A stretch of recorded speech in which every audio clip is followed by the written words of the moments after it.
माँ बाप की पूरी लाइफ निकल जाती है बच्चों के भविष्य की फिक्र करने में, और आजकल के बच्चों का पूरा दिन निकल जाता है क्या किया हमारे लिए इस बात का जिक्र करने में।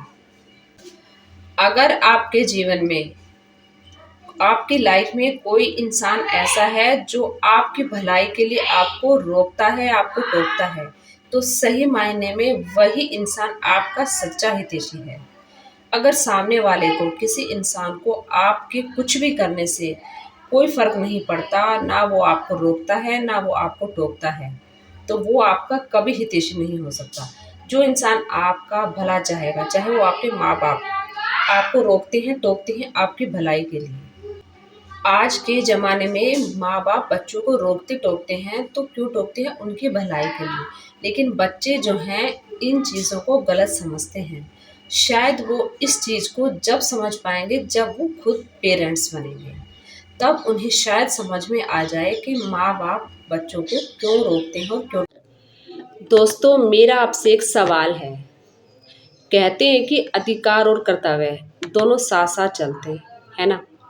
हमारे कानून में भी अधिकारों और कर्तव्यों का उल्लेख हुआ है, लेकिन जब असल जिंदगी में घर की बहुओं की बात आती है तो अधिकार कहाँ चले जाते हैं। जब बात अधिकार की आती है तो बहुओं को पीछे कर दिया जाता है, और जब बात कर्तव्य की आती है तो बहू को आगे खड़ा कर दिया जाता है। बेटा सेवा ना करे तो कोई बात नहीं, अगर बहू सेवा ना करे तो बहुत बड़ा इशू बन जाता है। तो सारे जो कर्तव्य हैं वो बहुओं के ही लिए क्यों? मेरे सवाल का जवाब प्लीज़ कमेंट में दीजिए।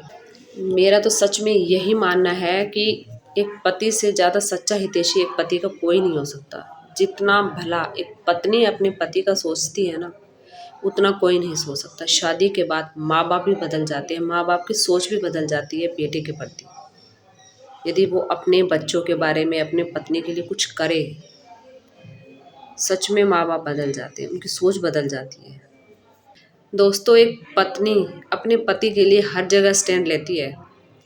कहीं बोलने की बारी आती है तो हमेशा पत्नी पति के ढाल बनकर खुद बुराई लेकर आगे खड़ी हो जाती है।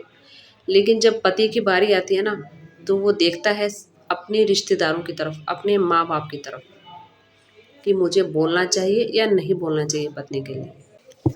दोस्तों, अगर माँ बीमार है तो बेटा बीवी से ज़रूर बोलेगा कि मेरी माँ का ख्याल रखना, और यदि बीवी बीमार है तो बेटे की हिम्मत तक नहीं होती कि माँ से बोल दे कि मेरी बीवी का ख्याल रखना। क्या मैंने सही कहा? अगर सही कहा हो तो वीडियो को लाइक ज़रूर करना और अपनी राय कमेंट में ज़रूर बताना।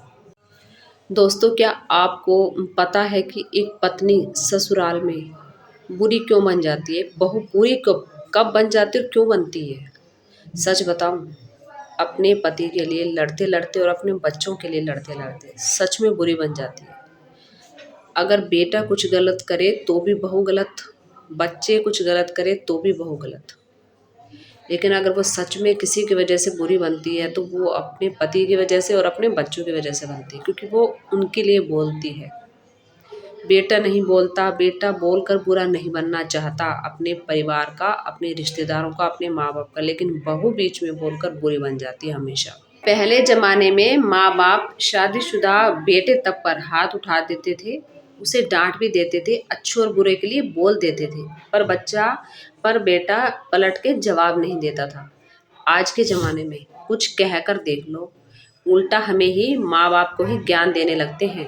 4 अक्षर क्या पढ़ लिए, माँ बाप को तो अनपढ़ समझते हैं, और माँ को किसी नौकरानी से कम नहीं समझते। क्या मैंने सही कहा?